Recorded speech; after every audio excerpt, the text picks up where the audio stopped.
is definitely a big issue for you too. But I'm going to talk about the 99s for a minute. What's up, Mama Ro? I'm going to talk about the 99s for a minute and what our responsibilities are and what we need to think about. Because if you don't really know what's going on the set, you can find yourself in kind of a precarious predicament if you make the wrong kind of moves or do the wrong kind of things when this kind of stuff goes on.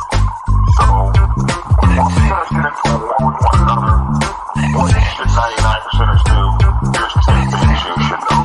Thing number one, stay in your lane. Find a corner and put your motorcycle club in it. If you're a president, you want to find a corner and put your motorcycle club in it. What I mean is, the set can be volatile. It can be very dangerous. And when you have that kind of thing going on, this set's not safe. So as a 99%er motorcycle club, what you want to find is yourself in your business, in your lane, while all of the fancy stuff gets handled on other levels. Yeah, you heard that, didn't you? On other levels. Tried to tell you suckers, Black Dragon is the man. The Black Dragon is the man. A real OG, bonafide, certified, a true MC. The biker boys, the biker boys. It's in the house, most definitely. Blow the whistle for Black Dragon, Biker TV. That's right, I said Biker TV. See, one day, young Dragon made his way out the Navy to become a prospect. Some people thought he was crazy, but 5 years later, hard work became a habit. He became the president of the mighty Black Savage Nation. MCs, y'all, respectfully.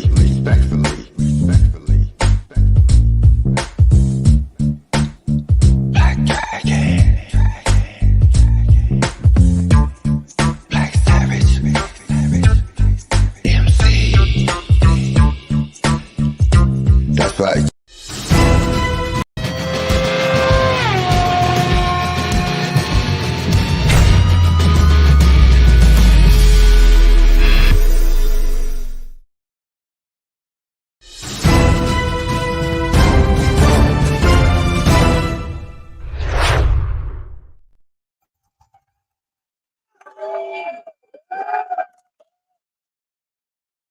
Swoosh, swoosh, swoosh. I'm so mad. It looks like my internet's going out. And you know what? It's frustrating because I've had these people out here no less than 15 damn times. And if I had the ability to change from Comcast, I would do it right now. I'd do it in a New York minute. They have a monopoly on this stuff. And man, it's frustrating to have. I reboot my computers and everything before I go on the show. And some days, like yesterday, everything worked just perfectly. And then today, I'm trying to press buttons and nothing moves. And I'm like, we're stuck, man. It's all stuck, man. And it's frustrating. I get so mad at this, but I'm happy with you all. I'm not mad at y'all. And I'm thankful that you guys are here, and I'm so thankful to my new subscribers. I would like to say welcome. We do this live every day, Monday through Friday. So because we are a live show, we do experience technical difficulties. And I just hate it when the show goes off when you guys are all watching. It's just so disappointing. But I'm just so thankful to have you guys here, man. And I'm also sure that my co-host Mike Ball is thankful too. What's up, everybody? Much love and respect. Let's get it. Are you thankful? Very, extremely grateful. Am I not thankful? Am I not merciful? Am I not merciful? I'm Black Dragon, and I'd like to welcome you to Black Dragon Biker TV. Biker news that you can use. And as always, I'd like to thank you all for tuning in wherever in the world it is that you are from. Well, Mike Ball is over there doing his thing over there. Hey, Monday through Friday, join in with the #1 biker news show and all the world. Yes, and just have fun with us, That's right. That's right. We're having a good time. We're celebrating. You know what I mean? You're Look. celebrating the eclipse from yesterday? Yeah. Absolutely. What button is that? Do I have that too? No, you have to have an Apple product. iOS. This is the brand new MacBook. I think it's the brand new MacBook, and then this, if you have your iPhone, they do it too. They have all sorts of hand things, Oh, you do a hand thing and a thing happens. Yeah, you do the stuff and it just does it. Look, when you do a thumbs up, boom. Wow. That is so cool. Gotta love it, man. Technology. I've got a Mac product.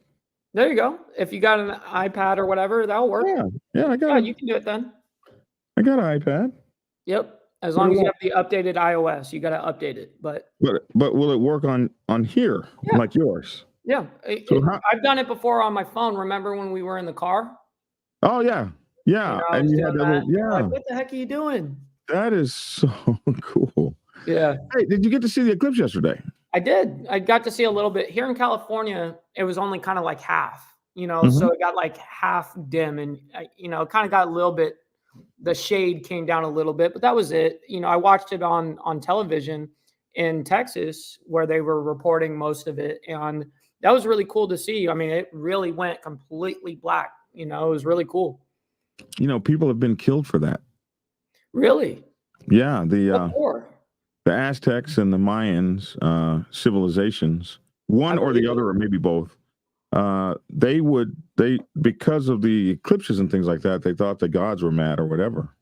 And they would, go out into the countryside and collect the villagers up and march them up to these pyramid-like things and take them up to the top, lay them on a slab, and cut their heads off. And their heads would roll all the way down to the bottom of the stairway. And this went on by the thousands, maybe tens of thousands of people, hundreds of thousands, maybe even. Wow. Did you hear when we're going to have a next total eclipse like that? Yeah, and I might not be alive. 2044 or 2045. That's when the next one's supposed to happen. That's crazy. I might not be here. I was so trying to see it yesterday. But did you miss it? Jay Wayne was with me as I went to about 10 or 12 stores to get the sunglasses. Oh, wow. I didn't. I went from store to store because I wanted to see this because I'm 61. I'm going to be old as Methuselah when it comes back, if I'm here at all. So I really wanted to see it. And I resigned myself. I said, okay, wait, I'm not going to get to see it. I'm just going to chance a look up at the sun. I said, no, I'm not going to do that. It's crazy. And I said, K. Wayne, I know there's somebody with some glasses that's near me. And all I'd have to do is just reach out and ask him. And I would just be able to have the glasses like that. And K. Wayne kind of laughed at me. And so I take the dogs. I take Brown Dog and you still got Brown Dog? Yeah, I'm trying to find a home for him. Okay. So I take Brown Dog and Brutus over to yesterday they didn't have school. There was no school because they didn't want kids looking up at the eclipse and hurting themselves, and they wanted the kids to be able to go to the eclipse. So I take Braveheart over. Brutus and Brown Dog over there, whose name is now Tank Augustus. And so I take Tank Augustus and Brutus over there and to the high school or the middle school. And because school was out, and school has been out for spring break for the whole last week. So I get to go to the school 2 or 3 times a day. I only normally get to go at night when the kids aren't there or first thing in the morning, 6, 7. Right. You usually go late at night. Yeah, like 1 or 2 when the coyotes are out. So I got to go 2 or 3 times a day the last week. And I go over to the schoolyard. It's completely empty. And I let the the pit bull and the Malinois run free on this huge football field, and all of a sudden, the lady, there's a lady, this old lady pulls up, and she yells out of the window, "Those dogs aren't mean, are they?" I said, "No, ma'am. They're not going to bite, are they?" I said, "No, ma'am." So they pull over, and she and her grandkids get out of the car, start to get out, and all of a sudden she says, "My grandson is afraid of these dogs," and she starts to lay into me with the business, Mike, with the business. Old black grandmother. It sounded like the way you said it, the way that she's angry or something. Yeah, she's angry. She's like, "You have those dogs out." I said, "Man, my grandson's afraid of those dogs." I said, "Well, ma'am, your grandson doesn't need to be afraid. Tell him to come here. Come here, son." And she said, "He's not coming. I raise poodles for a living. I raise dogs, and he's not coming. He's not coming over there to those. And we can't enjoy this place without him, with those dogs being here." And I said, "Come here, son. Let me show you the dogs." "He's not coming." I said, "Grandma." Jesus. Why is she speaking for him so much? That's what I said. That's what I said, Mike. I said, "Hey, you let him come over here. Stop being like that." Allow him to make the decision. I said, "Grandma." He said, "I'm scared." I said, "There's no need to be scared, son. He's not coming. He's been raised with dogs. He doesn't like." I said, "Hey, Grandma, he's got to become a man sometime." He said, I hear you on that one, sir, but today won't be the day. We're trying to, it won't." I was attacked by a black Karen. I wish I had my buttons right now, dude. Attacked by a black Karen. I wish I had my buttons. Oh, you're at your parents' house? Yeah, I'm at my parents' house. Oh, They're moving at the end of the month. So they're moving at the end of the month. So I want to spend as much time as I can with them. So I said, "Ma'am, he's got to grow up and be a man sometime." And I'm looking at him, in the black neighborhood, in the black culture, when a black man speaks to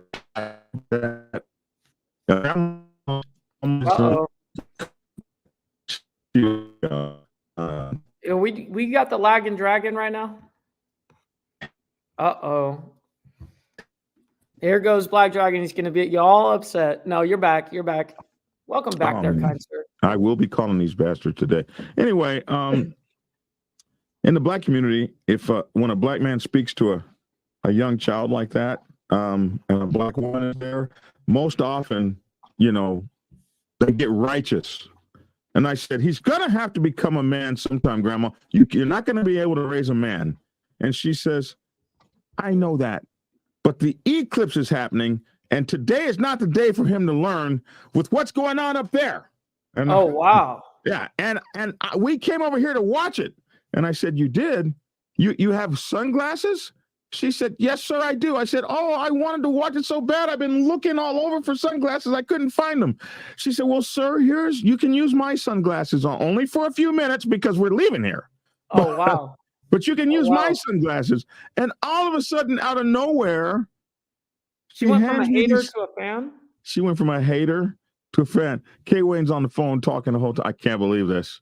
How the hell You're the did you only turn? person that wants to turn a hater into a fan that I know. Like, I could care less. Like, if you're a hater, I just get away from you. She said, she was like, "Sir," and then she goes, and I said, "Ma'am, this is such a blessing. Oh my gosh, you're a Christian man."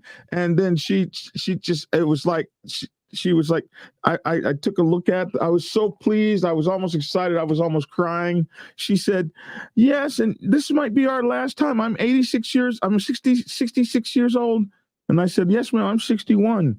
And she said, "Young man." And I was like, "Young man, we're like the same age." I haven't been called young man in so long. Hey, don't hate. Do not hate. And so, oh my gosh, she heaped blessings upon me. And then she got my phone number and she sent me, they had some sort of thing that they put over the camera and they could take pictures of the solar eclipse. She sent me several pictures of the solar eclipse, and just, it was so beautiful, man. I like what Steve just said here. He goes, "Southern women don't know how to mind their own damn business. I learned that fast when I moved here." Which is, Southern women don't know how to mind their own damn business. I learned that fast when I moved here. Where are you Yeah. living, Steve? Where's Steve at? He's in North Carolina or Oh, South yeah, Carolina. yeah. He's right. Southern women are something else, man. You guys should have recorded it. What was wrong with you? We didn't record it. I was just so happy to, and Just like this. she was like, she was like, oh my goodness, you're a good man and all this stuff. It was so beautiful. I never got to know her name. Southern women easy, more like women in general. Yeah. North Carolina. Yeah. It was just a wonderful thing. And she said, neither you or I might. She was like, neither you and I, we might not be here when the next one comes. I'm like, hold up. I'm going to be here. I'm going to be here. I don't know about you. I'm fixing to be here. I'm being here. I like how you were so confident with her, but then when I asked you, you're like, no, I'm not going to be here. I was saying I may or may not be here. I mean, it could be my last one or two of these things. K. Wayne said, if you see 3 of these, we'll both be rich. So, Mike, you might get 3 more. You might get 3 more. I mean, or 4. Every day above ground since my accident is a win, and it's just a bonus. Everything is a bonus since then. So that's the way I look at it. Yeah. Well, but I got to see it. It was so cool. I felt like I just was like, this is the closest thing to riding a motorcycle right now that there is. And I almost felt like riding off into the sun eclipse. Use case. We needed a use case for that, guys. We needed a use case. I like that, Joseph, by the way. Joe says BD's next book is on his lady stories. Yes. Oh, are we back to that? Oh, yeah. Oh, yeah. It can't be back. I just, I've been, fortunate. Hey, Mike, when we get the weather, the Black Dragons weather girls, boy, that's going to be that's going to be next level. That's going to be the production value goes up. It's called pretty privilege. Okay, yeah, everybody. It's going to be amazing, man. And we're going to use it for our channel so that we get the pretty privilege from the girls. So there we go. Yeah. And we're going to let you guys choose the girl. I was also thinking about reviving Black Iron Motorcycle Magazine. And Black Iron Motorcycle Magazine, I gotta, you know what? I might even put them up for sale. I've got boxes of them still down in the garage. And they were my first full color 42-page magazine, and with nothing but babes on bikes. Oh, wow. Triple P says, prepare yourself for a geriatric property by reading Black Dragon's book, Spitting Game at Grandma. Learn scientific precepts about polydent and depends. Polydent and depends. Polydent is the I don't even know what that means. Yeah, you got to be old. Polydent is dentures cream. Oh, wow. And depends are underwear. Like Bengay. I've never tried that. Yeah, I've only heard it. You won't need that for a while. And depends are grown people underwear. My God. This is supposed to be a horribly defacing statement. That's great. Prepare yourself for geriatric property by reading Black Dragon's book, Spitting Game and Grandma. Learn scientific precepts about polydent and depends. That's so rad. That will not be my next book, I promise. That should be. It would sell. Everything would sell. Yeah. Uh-huh. Anything about Grandma. Germany with the topless weather girls. Oh, do they have topless weather girls in Germany? I know they got them down in Mexico. Well, in Mexico, they just wear really tight and really short skirts and really tight to the body. That's Mexico for you.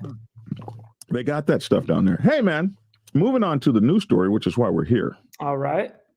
Why? Listen, this news story has me really mad.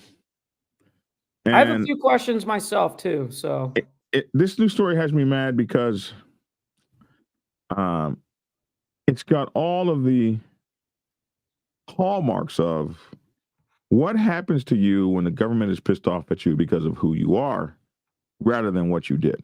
It's got all the hallmarks of that, where a bad name and a bad reputation can work against you so bad that you can watch the government do things to you they just wouldn't do to normal people. Totally. And there is almost nothing you can do about it. It's like if you go to jail and something is wrong with you, happens to you in jail, like the food is bad or unhealthy or the average person dies in 7 years or whatever the case may be, who cares? You're in jail. Like the prison reform people must be the loneliest people on earth. Who gives a damn about people in prison not getting health care? I mean, the average American concept or precept, a new word we just learned, of people like that is to hell with them. They deserve to be there. They don't deserve to be. I mean, how many people have you ever heard say, I can't wait till he goes to jail so he can be gang raped or something like that? How many people have you heard say that? Yeah, it's terrible. That's It's like, absolutely no matter terrible, what especially when they haven't been found guilty yet. But no matter what you've done in prison or to get to prison, when you get there, you should not be attacked, molested, or murdered, or anything like that. That's not the purpose of jail. The purpose of jail. No, but that's part of the culture. But why is that part of the culture? It's the proverbial I'm on the side that they don't like. And so whatever happens to me is okay because I'm no longer a human. We do that to groups of people. We saw that in like the 80s with the whole he's a drug dealer thing. The police could pull up to your house, kick in the door, and your neighbors would come out screaming, what the hell are you doing here? And they created a buzzword. Oh, no, but he's a dope dealer. And they would shut up and turn around and go back in the house. And so many families and people disappeared behind this, oh, he's a dope dealer. Now it could be he's a terrorist or maybe even he's a terrorist. I mean, if somebody kicked in your parents' door right now and they're dragging you out onto the bed and get your hands behind your back and they went to your house like Sean. Oh, man, Lagging Dragon.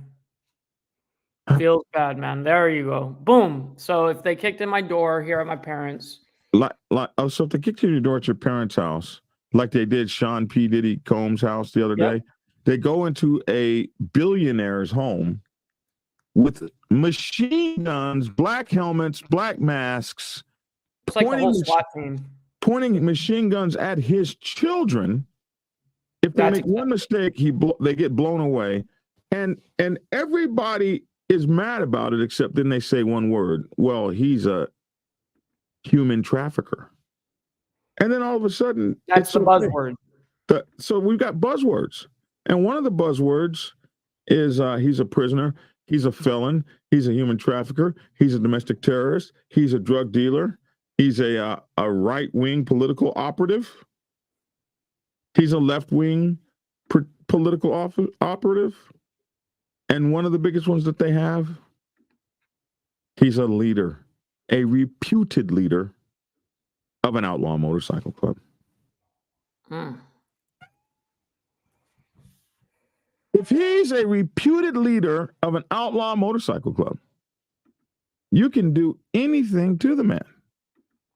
Right? Well, if you buzzword anything, I guess, at that point, it just makes it okay to do these acts. It has happened in our culture that we have allowed ourselves, well, we talk about cancel culture, but we also have a canceling culture.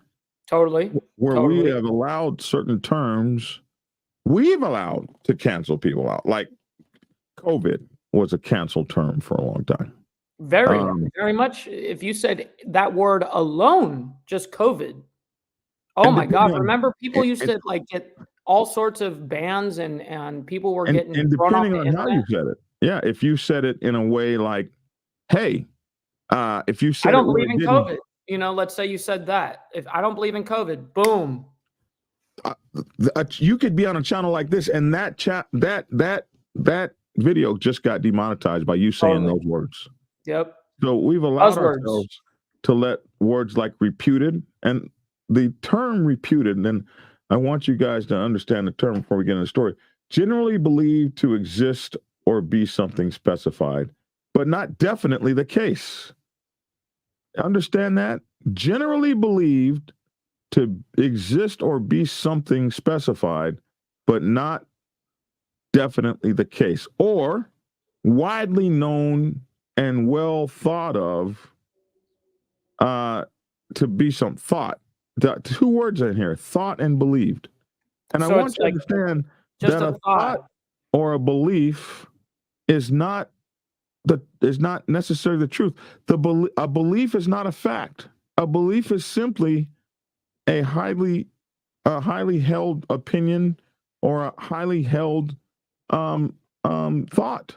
You're right about that.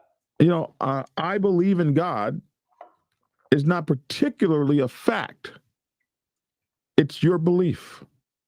Yep. You know what I'm saying? And Totally. people are done improperly because of their beliefs.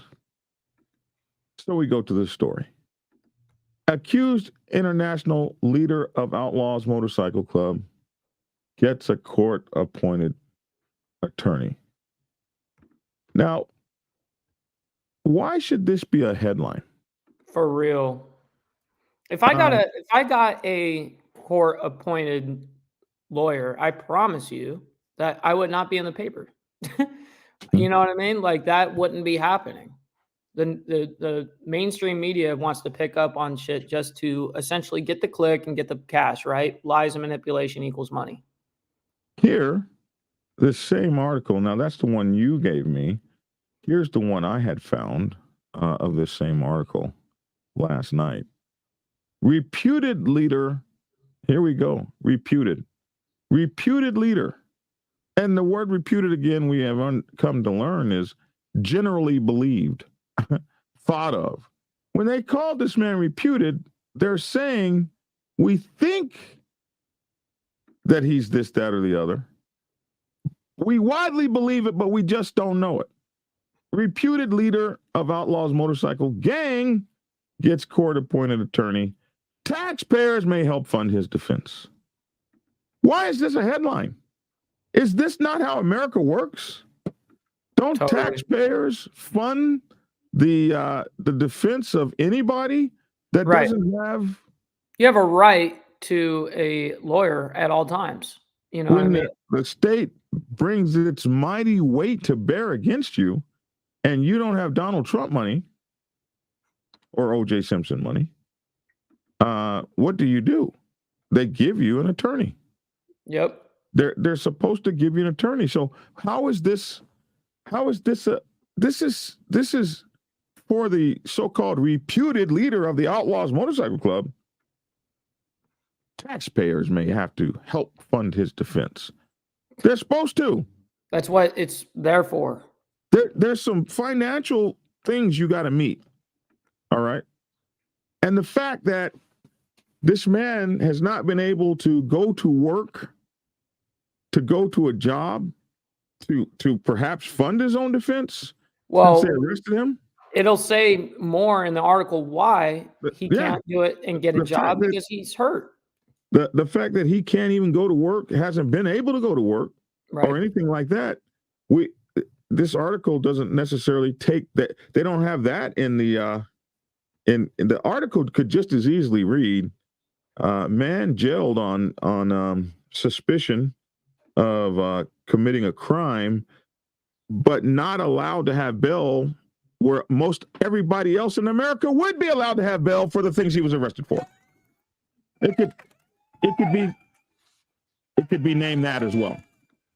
It could be named man goes to jail, reputed leader of Outlaw Motorcycle Club given bail, no bail for something that everybody else in the world would get bail for. Totally. It's funny that what's going on here is the same. All these Republican guys are screaming, "Hang Hunter Biden, hang Hunter Biden," until that happens to you. Like what this guy is being charged for is the same damn charge that got Hunter Biden. So it could happen to you, or you. So be careful when you're waving that flag. Let's get into the story. John Ehrman was the general manager of Pharaoh's Gentlemen's Club, whose owner, Peter Garas, is also under indictment in a wide-ranging federal case. And it is wide-ranging, this federal case.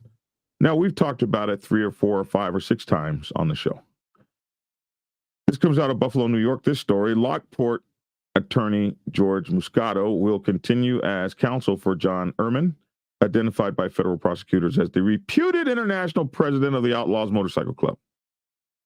Reputed is thought to be, we read what reputed means. A judge also approved Ehrman's application under the Criminal Judicial Act, which allows for compensation for legal representation for accused persons who are financially unable to retain counsel in federal criminal proceedings. In other words, he met the obligation, he met the standards of being broke as hell and can't afford an attorney. And you have to prove that, right? Like, don't you have to show? You absolutely have to. Some people have to prove it a little more than others. I believe that.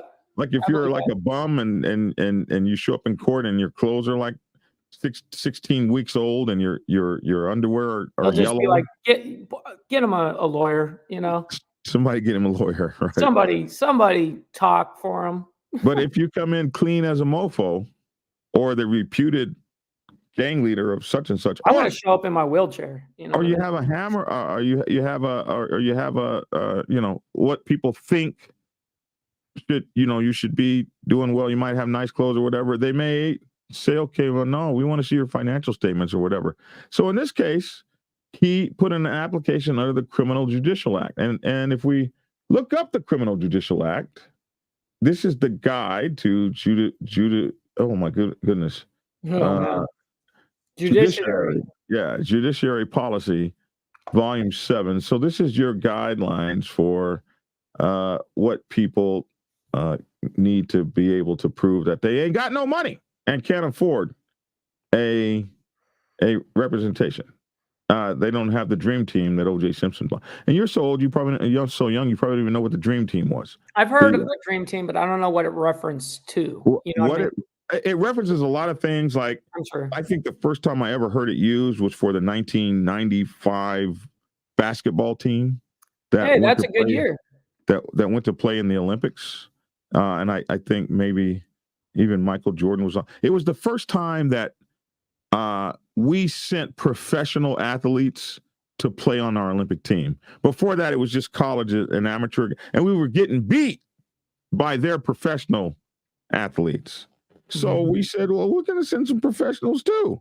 And we sent the dream team, which consisted of all the dream team people there. I don't think Kobe Bryant was on that team, but I think it was like Magic Johnson, Michael Larry Jordan, Bird. Magic Johnson. Yeah, probably. That's Larry all Bird. from K-Wayne. Oh, is that K-Wayne saying who it is? Yeah, he said Magic Johnson. He said Larry Bird.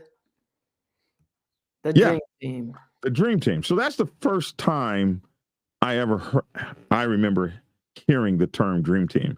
That might have been where it was coined.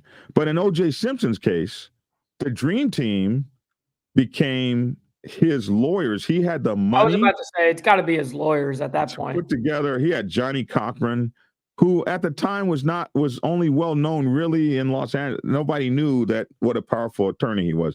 He had oh my goodness. His name escapes me, but this guy was known for plea deals. Oh my goodness, his name escapes me. He had oh my gosh, he had the doctor, the Chinese doctor who was very famous for DNA. He had Barry Shrep or whatever. If the glove don't fit, you must acquit. That was Johnny Cochran. He had Barry something or other. This guy was a big-time Jewish attorney. He had the Kardashians' father as his lawyer. For a small time, right? Wasn't it like... No, he was there the whole time. The whole time, okay. He just never got to say anything. Him and Robert, what's that guy's name? Robert, his name will come to me. Those guys were the first two hired. And anyway, he had this big dream team, right? Which cost millions of dollars. Oh, I'm sure of it. And that dream team got him off. So if you can't afford a dream team, like for instance, P. Diddy can, like for instance, your boy Donald Trump can. These people, but Robert Shapiro, thank you, Steve Easy. Robert And Triple Shapiro. P. There's a few people in here calling it. Yeah, so Robert Shapiro was the guy who got he got a guy off who had killed his sister's boyfriend. The guy's son, the guy, Marlon Brando. Marlon Brando's son had killed his girlfriend's, his sister's black boyfriend, and he got him a gorgeous plea deal. So, like Robert Shapiro, he was like known for the plea deals. So that everybody thought O.J. Simpson was going to take a plea deal initially because he had Robert Shapiro, dude, yeah, and he had the Kardashian lawyer. The Kardashian was his best friend. Well, it depends. I think if you have enough for the plea deal money, or you can have the get off money. Here you go. You know what I mean? There's two different levels. And OJ obviously had them. And the Kardashian guy, they kept him because it is said, well, he went and got OJ Simpson's luggage from the airport or someplace, and they thought that bag of luggage had all the bloody clothes in it. So they kept him on retainer the whole time, so he couldn't fall off and then start talking to the press. So they kept him. It was crazy, man. And he got off. He had a dream team. But this president here, this reputed Outlaws International president. Reputed. Obviously, he ain't got no dream team bank stash. So he was able to qualify for a criminal defense lawyer, which is the worst kind of lawyer you can have in most cases. Maybe this guy here that he has is better, but they're going to let him keep him, sounds like. Maybe he has a different kind of lawyer. But in any event, he qualified to have this. And this is something that shouldn't be a newsline. I agree with that. It shouldn't be, and we're going to have to pay for his defense. He's innocent. It's just like any other person that needs a freaking attorney. I don't understand. We have that right in this country. They should not be making it sound like, he's taking from the taxpayers. Dude, that's what that is. That's what that there is. For a reason. So I don't know why it's being used against him. Well, we do know why, because they sell advertisements with that. Of course, it gets clicks, it gets money, it gets all of this, it gets the attention. Hence why we're breaking it down right now. So a judge approved Ehrman's application of the Criminal Judicial Act, which allows for compensation for legal representation for accused persons who are financially unable to retain counsel or a dream team in federal criminal proceedings, because the dream team is what your ass is going to need. They have a 96% kill rate. They always win. Ehrman is one of several individuals charged as part of a sweeping investigation into Pharaoh's Gentleman Club owner Peter Garras. It seems though, as Peter Garras is going down, he's taking everybody with him, which resulted in Garras being charged with numerous counts, including drug and sex trafficking. Garras's co-defendant in the case, former DEA agent Joseph Bongiovanni. So a former DEA agent is being charged too, as those of you who've been following the case know. He's currently awaiting the jury's verdict. Oh my gosh. I didn't know he was at verdict level. Yeah, he's not been sentenced yet. And so he's guilty. No, he's waiting. He's not been found guilty. He's not yet. There's none of that. In his month-and-a-half-long trial, where he is accused of accepting bribes from Garras and others in exchange for protecting their drug operations. Man, everything must have gone wrong at the police headquarters for him to be there. Ehrman worked for Garras as the general manager of Pharaoh's. So one of the things against him, unfortunately, Irwin, the reputed leader of the Outlaws Motorcycle Club, one of the things against him is that he was working at a strip club, and you know how much they hate strip clubs. They do. I don't know. That's something that they really hate. If you're working at one, hate that. Running one, a part of one, all the big strip club owners here in Atlanta have gone to jail. They've all gone to jail for at least a little bit of time. I believe it. They've all gone to jail for at least a little bit of time. And especially the Gold Club. I mean, we had some big strip clubs. We had one that had swimming pools and stuff in it. Yeah. And they put that one out in Cobb County, and I think they tore that sucker down, bro. The guy spent millions building it. And these Southern Bible waivers tore his ass up, man. Especially in the South. Holy shit. Yeah. Oh, they wasn't playing that. It's better now. But when I first got here still, 20 years ago, they put all them bros in jail. So anyway, he worked there as a general manager of Pharaoh's, where he was known to most as Tommy O.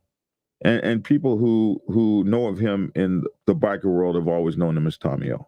Yep. He is a humble man who wanted to work rather than collect disability, Moscato, his lawyer, said, regarding his client, whom he noted lost a leg in an accident 20 years ago. Okay, so he's like you, Mike, lost his leg in an accident and still works. Yep. When asked about allegations that Irwin heads a motorcycle gang tied by law enforcement to criminal activity, Moscato replied, "That's the assumption of the government, but they would need to be able to prove that." That's why they say reputed. Reputed is something to be widely thought of and widely known, but not necessarily a proven fact. Irwin 54 is currently being held without bail. Here's the crazy thing. Irwin 54 is being held without bail and appeared in court Friday wearing fatigues from Livingston County Jail, where he's currently housed. Irwin is charged with only one count of all the things that all these other people are charged with. The John what's his name? Bongiovanni is charged with bribes and all kinds of stuff. Garas is charged with all kinds of stuff. All these people that he's attached to are charged with all kinds of things. He isn't charged. He's just charged with one thing: possessing a firearm while being a recreational user of marijuana. Wow. Same thing they got Hunter Biden for. Same thing they got Hunter Biden for. Yeah, the whole marijuana thing, if you have marijuana and firearms, that's, a terrible combination. This is not even a charge of having marijuana and a firearm at the same time. So that's not two separate charges?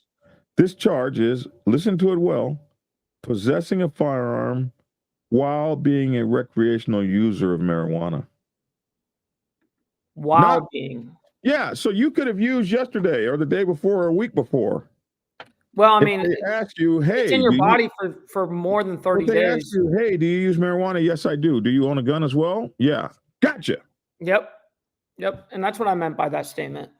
Gotcha. Right, that this is not a charge of particularly necessarily using while having a gun. It's owning firearms while also being a recreational user of marijuana. It's not really like this big, huge charge thing. Like, I don't know if it's like the biggest felony you could have. I don't even know if it's a felony. The story says such a charge ordinarily might not encounter opposition from a prosecutor if a defendant sought conditions for release pending a trial. So most prosecutors, if you had that charge, would let you get bail unless you're the reputed leader of an outlaw motorcycle club, known to most folks as Tommy O. Now, hell, even a speeding ticket might have got you in jail. 100% hardwire. They offered me a weed card and I said no because you lose your gun rights. Exactly. 100%. Do you? Is that what happens? Yes. If you take a marijuana card, for medical reasons, you do lose your rights. Wow. I did not know That's been like that for years. It's been like that since, I think, day one. They tell you that on the card? Oh, by the way, you can't. No, they don't tell you that. They don't tell you that. So when you got yours, you were like, "Oh, I didn't." No, I don't have mine. I'm in California. Oh, never. Oh, the whole state of California lost their gun rights. Well, so, yeah, pretty much. Yeah, I'm not gonna lie about that. But we've always had stringent gun laws. It seems like it. At least in my lifetime. No, you didn't always. Do you know when you guys? In my lifetime. Do you know when you guys got screwed up gun rights? when Gavin Newsom came in? I don't know. No. Way before that. It was probably like 1966 or so. Oh, wow. It's Yeah. quite a while ago. Some Black Panthers decided that they would march onto the Capitol steps with they didn't have M16s at the time. They were like hunting rifles. Like Wow. today we'd have laughed Well, at it's them kind of today. like what Tommy O got caught with. I don't know if you saw the article that I sent you. It shows the guns spread out on the bed. We'll pull that one up. Yeah. And I saw it, and I'm looking at the guns. I'm going, they're all hunting rifles and shotguns. There's nothing illegal on that bed. You know what I mean? It's like, why do they constantly, like, those are all legal guns. If they're all legal guns, then who cares? So if you want to know why the California got these crazy gun laws, it was this picture right here. Oh, man. When they saw all them black When guys they saw that, it was game over, huh? And like, look, do you see these are not these might be I don't even know if these are M1 Garands. Like, they're not even big time guns like that. That right there, my friend, that's where California is. I was off one year in 1967. That's when California got the crazy gun rights because they were afraid of those black people. Not gun rights. when they took it all away. Yeah. That's crazy though. It was that right there, that moment. These guys had read the law and understood that they could walk around like this. And this you gotta admit, this is quite a terrifying picture. Bandolier strung around. Nice. And this is a shotgun. Yeah. And yeah, this is an M1 Garand carbine, or a gun like that. Yeah. So yeah, that's what did it, my friend. That's where your gun stuff came from. That stopped you guys. That's what made you guys a communist state. That. So the Black Panthers scared off the government. The Black Panthers scared off the white folks. Yes. And white folks came down with the most egregious laws, not knowing that they were making the laws against themselves. Against the white people. Hilarious. Against everybody. Yep. So ever since then, California's been on this. Oh, no, we never fixing to have the Crips and Bloods running around looking like that. Y'all can forget that. And meanwhile, the streets of LA is just full of just unregistered firearms. Just, you know what I mean? Well, I mean, it's just like Chicago. If you outlaw guns, and only outlaws will have them. Dude, what are you gonna do? You're just taking guns away from the good people, and you know what I mean? Like, I don't understand why attack the law-abiding citizen, but hey.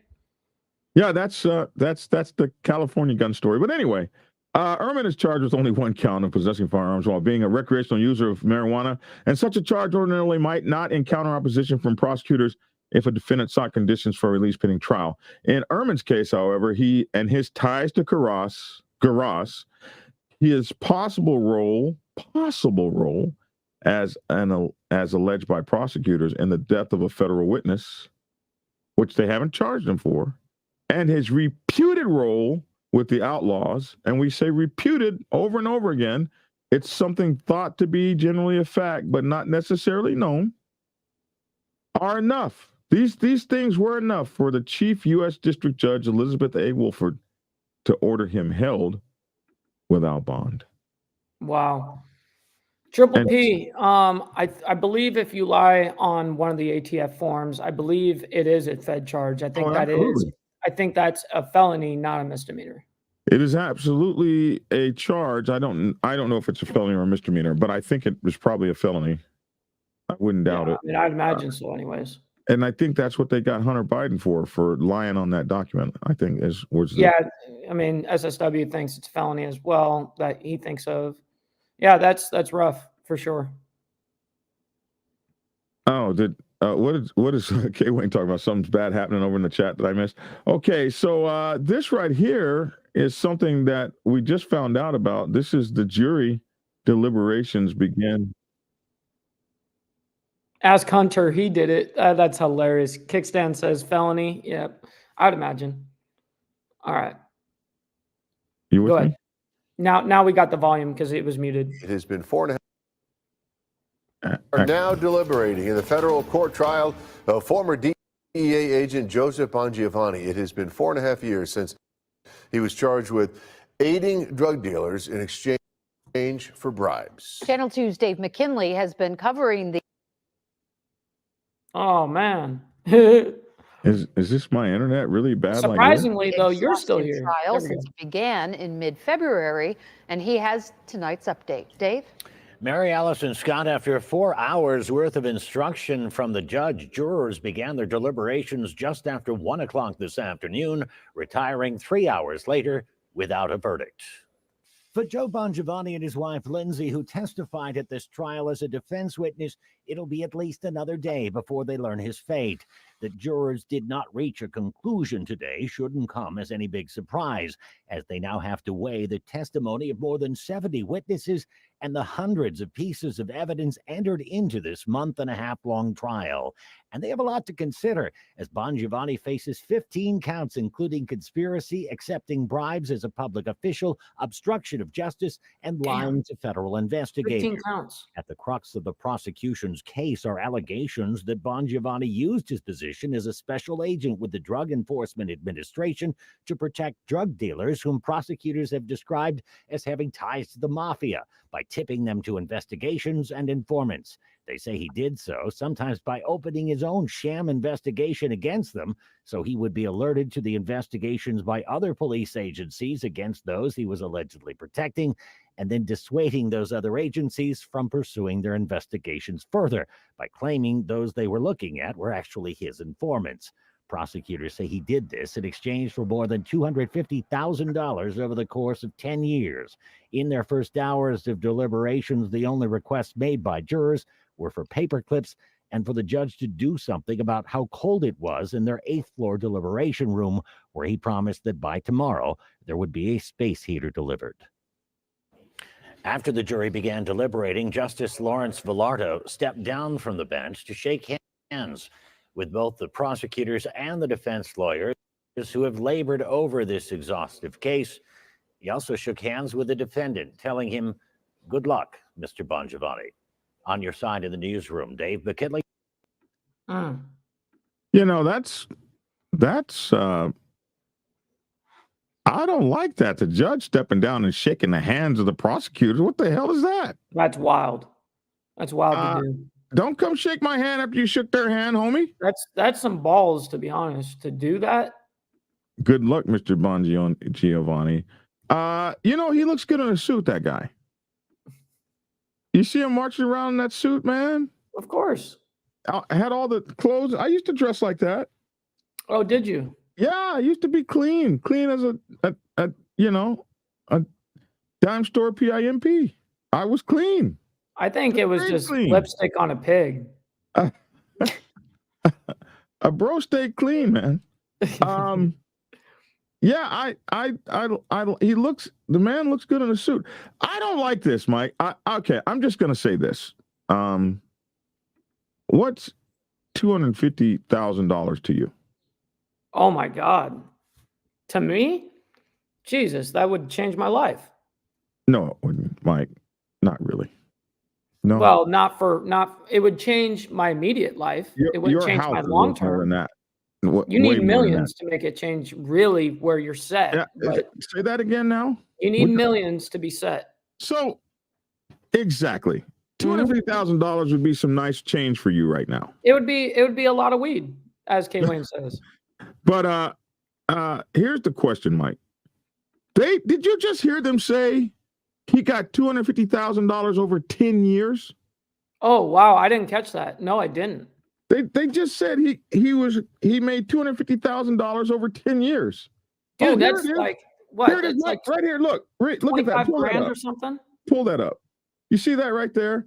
Bongiovanni was paid at least $250,000 over 10 years. Over a 10-year time.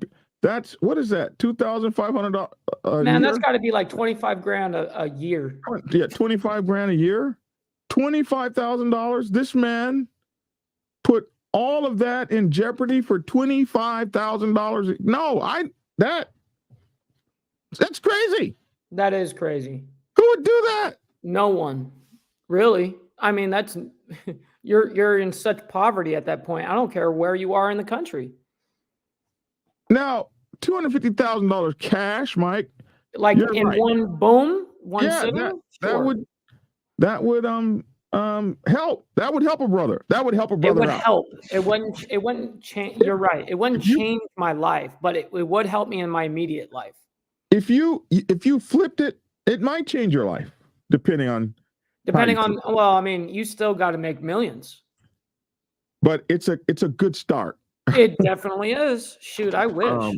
But if they said, well, we're going to give it to you in 10 installments, or we're going to give it to you in 20 installments over the year, and it's only going to equal $25,000. Now you're only talking about $1,000 a month. That's so crazy. I've spent that much on BS and shenanigans. 100%, Steve. I spent that much on BS and shenanigans. Like that's really not a lot of money like that. No, it's not. And especially in 10 years. Oh my God. They're saying that this guy spent that over 10 years. Here's the picture you were talking about, Mike. This is the picture of the guns that they got. I remember we did this before. We were looking at the guns that they got. Totally. And like, not one of these guns was like anything more than a hunting gun or a shotgun and hunting rifles. That's, I believe, a shotgun right there. Yeah. Yeah. So this is like a home defense shotgun. Like a tactical. Are you hearing that? Yeah. Here, I'll just mute it. I muted your side, so. Don't know what that was, chat, but I just muted it. Oh, come on. Oh, wow, Triple P. That's crazy. Okay, we got it off. They take over your. They do. They hate us. Computer. Anyway, I remember this. Like these are not any. These are hunting rifles. Here's a shotgun. Here's probably a shotgun. More hunting rifles. Yeah, hunting rifles. This is the gun stash they got from his house. Every one of these guns could be justified for every single one of them. And if you own all of them, they're all justified. It doesn't matter. Anyway, this is what's going on in his case. That's him. Oh, and this is so they're saying he's got to stay in jail no matter what. And until I guess they prove that he's innocent or not guilty or guilty, whatever they come up with. Crazy. But he's going to sit in jail on a very small charge compared to everyone else around him. Everyone else around him has this big charge. And look at what Frank says. Yep, paid the state $265,000 in 22 years. Last payment next month. Wow. Is that like to the IRS or something? Damn, that's a lot of dough. Over 22 years. Jeez. That's a long time, dude. Was that child support or something? Jeez, and you're on your last payment next month. That's crazy. 26 years though. That's longer than child 22. support. Oh, okay. Still, that's 2 decades. That's crazy. Yeah, two decades and 2 years. Yeah. Mm-hmm. Yeah. That's Wow. wild. That's wild. Mm-hmm. Anyway, Mike, we're at about an hour here Yes, sir. talking about that story. Yeah. No, that was a wild one for sure. Oh, and Frank did confirm. He said, "Yep, child support." Wow, that's a lot. That's a lot, man. 22 years. No, that's, and he said most of it's interest. Really? That doesn't surprise me. If you're late on payments and stuff like that, and then it collects against you, it's how totally, do you have it? Like it's $200 a month. What are you talking about? I mean, whatever it is, It ain't no $200 a month. I mean, whatever it is, $500. It's like half your entire making of anything. No, I think it's only 20%. They can only get like 20% of your income or something. And then 40% goes to taxes, and then you're left with 30%. You know what I mean? Yep. So, anyways, much love and respect to everybody. Thank you all for hanging out with us and listening to us, and also breaking down these stories. Please make sure you guys are liking, commenting, sharing the videos. It's like word of mouth on the internet. It means the world. And if you guys hit the like button, that's like handing a creator $5 each time. So I cannot thank you guys enough. Also, don't forget, we are still looking for sponsorships, and we're looking for advertisement spots. If you guys are interested in that, please hit me up or Black Dragon up on our social medias, and we'll go ahead and get you guys a media kit, all that stuff. It shows the analytics of our channel and stuff like that. So if you guys have a business, hit us up. Also, please make sure that, well, both channels are demonetized right now. Both me and Black Dragon are both demonetized. So if you guys can help out the show, this is the way that we were able to do it. We got Cash App, we got Venmo for me, $ ball valve or @ball-valve for Venmo. And then for Black Dragon, $ biker prez for Cash App, and jbunchii at AOL.com or PayPal. So much love to everybody. Thank you all for having me. And Black Dragon, we'll see you in a little bit. Take care. Hey, this is Black Dragon, man. As always, it's so great to talk to you guys. If you have stories you want to send to me, make sure to send them to me at Black Dragon at blacksabbathmc.com, Black Dragon at blacksabbathmc.com. Also, if you want to be on the show, you want to talk about your function or whatever the case may be, what you have going on, or if you want to be a guest host with us sometime or something like that, give us a shout, man, and we'll holler at you and see if we can't make that happen. If you got stories, special interest stories, your motorcycle club is doing something for humanity or helping the world or doing something for democracy or whatever it is that you're doing, hey, we want to know about it. We want to talk about it. We want to bring good stories. We want to be great stories. We want to bring the kind of stories you folks are interested in. So and allow us to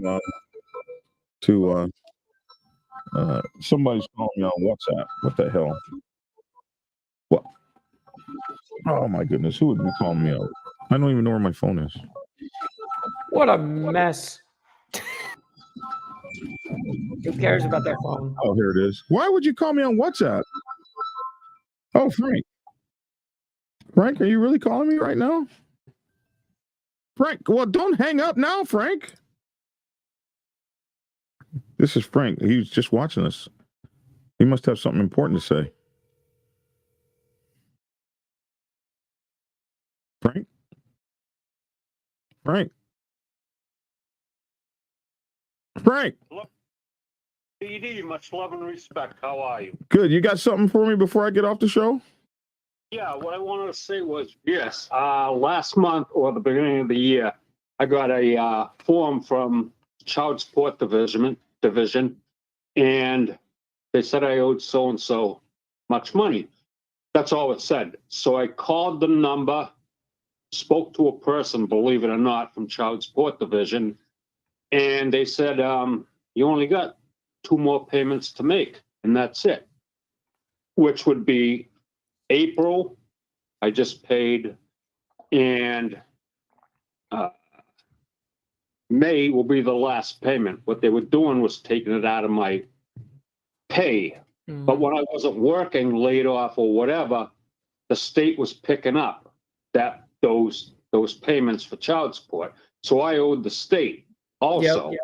And so when I talked to this person, when he told me, yeah, the last payment's in May, I was ecstatic. And so I asked him, I said, from day one to the end of payments, how much money did I actually pay you people? He went on the computer, flashed up, he says, $265K. Oh, that would hurt. You know, what can I do? House. It is. And the thing is, I signed the house over to my wife 20 years ago because at the time my 3 boys were young. I wanted a roof over their head. So I signed the house over to her. Wow. And she's just cutthroat. And, you know, she wanted everything. I can go into this for a long time, but I don't want to time. I just want to tell you how I accrued that much money that I owed and that I did pay off by the end of May. You So- paid off 2 houses. The house you gave her, Yeah. and the house Yeah. that You're not state took. joking. I was thinking I was being a nice guy. I was thinking of my sons more than anything else because they were young. I had no idea it was going to come up to this amount that I actually paid out for 22 years, starting 2002.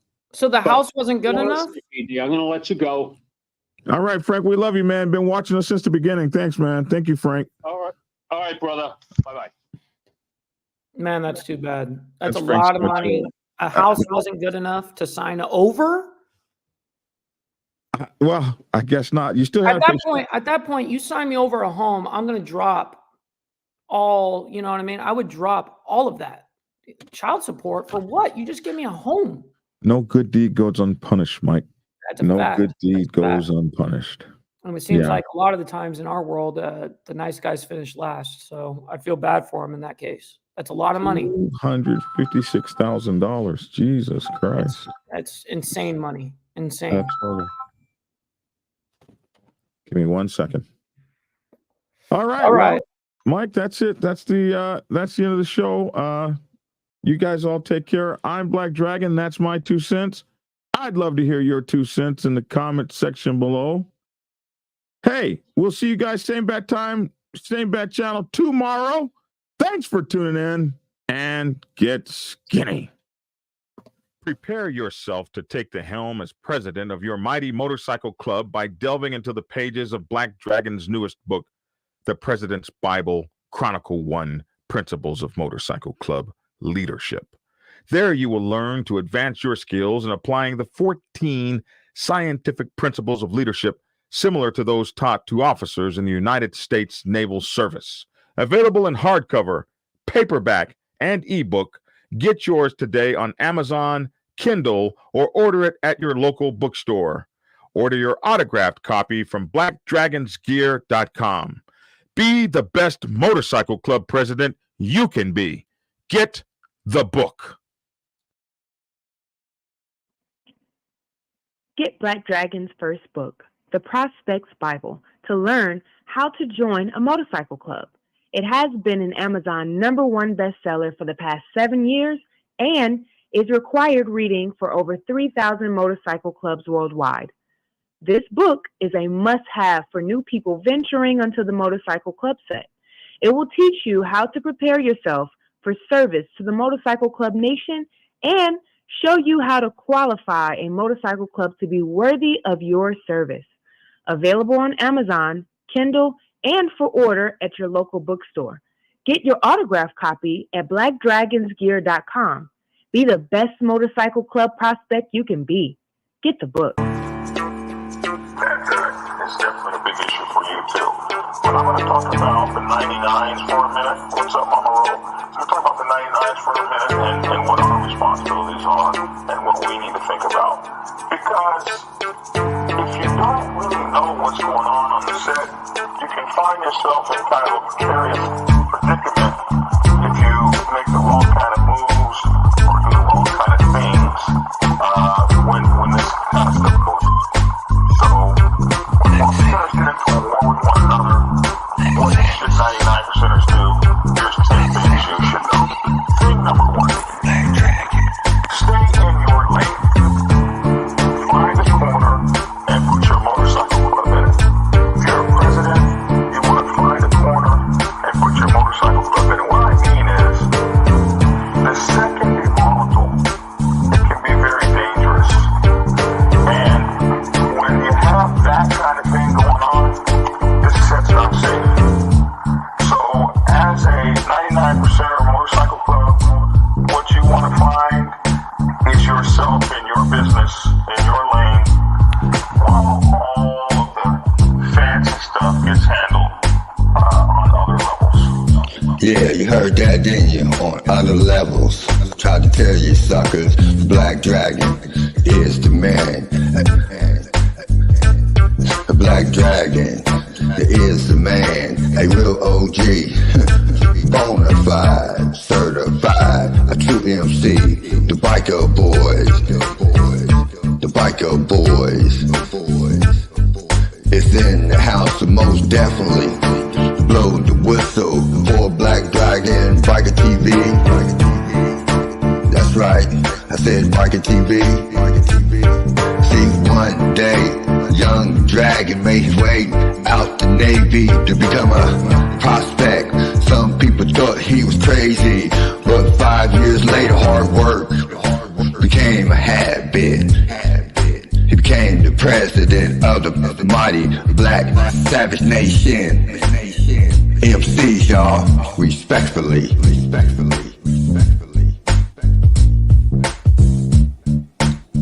Black Dragon,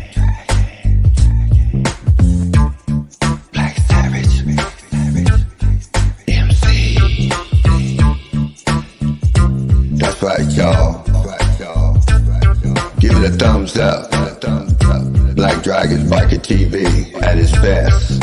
Oh yeah, and don't forget to get his prospect Bible book. So proud of him.